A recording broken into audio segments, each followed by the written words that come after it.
Lisa.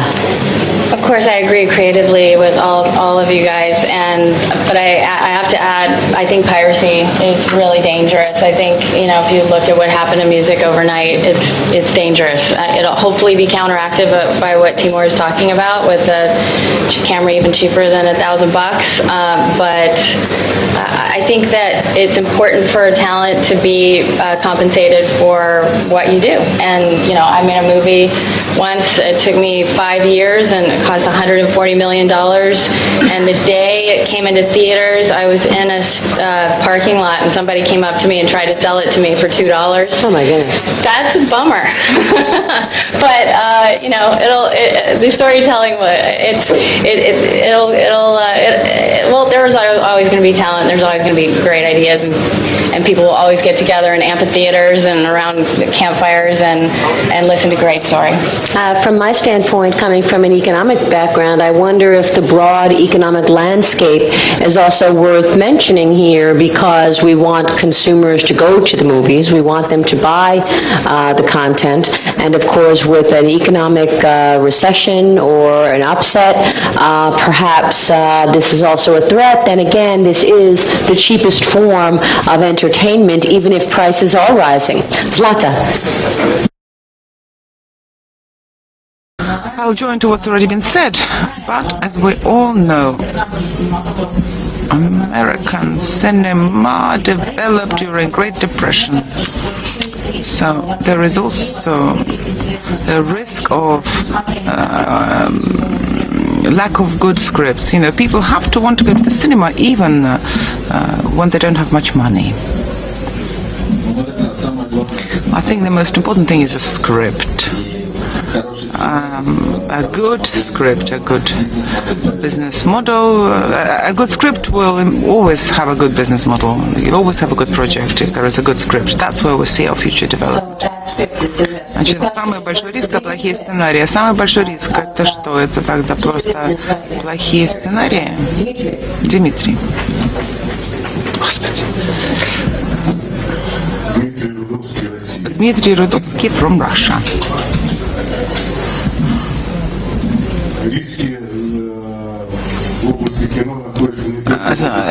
Risks are not limited to lack of good script. We have legal risks. The world can't keep pace with technology developing.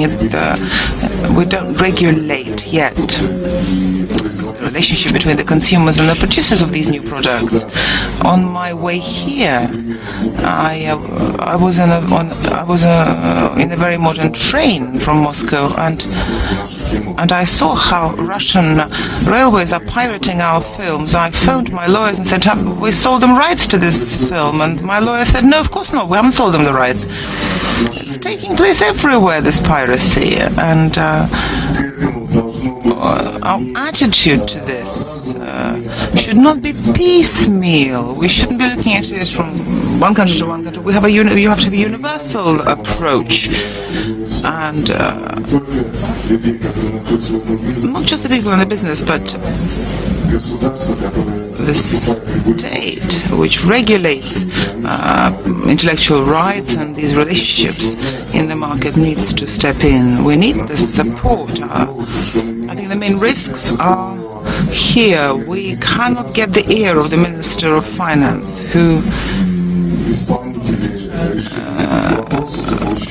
doesn't deal with this personally. He gets very incompetent advice that this is not a problem, that this is a local problem, and this is not an issue, and that producers can cope, we don't need help, and that's really bad. It's very incompetent.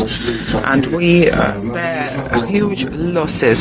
We don't need any other support from the government. We don't need any support with promotion or production. We just need support with intellectual property rights protection. This is where I view the main risk. Piracy, biggest risk. Sergey, very quickly as we wrap up, your biggest risk? Yes, you have.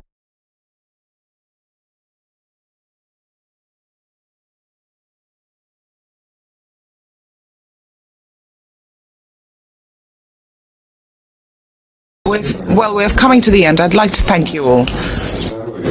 This is our second meeting of this kind of in this kind of format in the forum. The first meeting was also very interesting, but today's was hugely useful. It was interesting. I think we've heard each other better. I think third time round we'll be even more professional in our discussions. Thank you.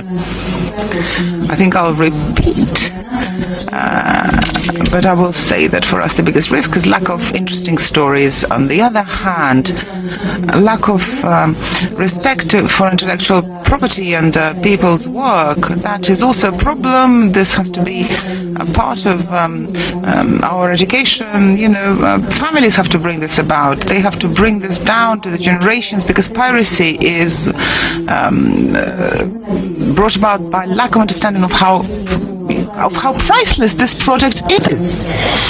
Because everything depends on the cultural attitude towards intellectual property, and I do hope that in the future in our society, in our families, people will respect intellectual property more, and piracy became less of a problem.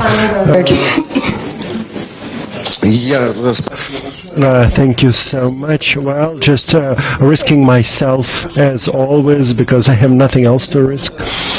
And I think you just said what kind of nightmares just haunt you. Well, I think that what kind of nightmare I'm going to have today. Now we discussed it all. It's like a dream. Okay, I'm describing my dream. We are getting out of this room talking about movies, ideas, and then just to us, a person is coming with a gold head, this kind of an oil type jacket, platinum shoes, and says, Volodya, what do you want to film? I say, Master and Margarita. Everybody is going to understand it. In America, it's technologies. Here we have wonderful actors, myself. How much money you need? And I say 100, 200, 300. And he gets the card, plastic card, and gives it to me. And we go to take cash from this card. We get to the ATM machine, and it doesn't work. Because next day he thinks, I don't really want that movie, who cares? That's why personal responsibility is the most. I worked with John Moore, the director. One of the American movies. I got to his cutting room, and he has 8 monitors, and the plane is flying like this, like this, like this, and they say, well, so what's your fantasy? He says, I have $80 million. That's the extent of my dream. And how Master and Margarita, it could be a great movie, but $1.5 million is not enough to make that great movie. So we'll sit and wait for the money to come. Thank you, everyone at the panel. Thank you.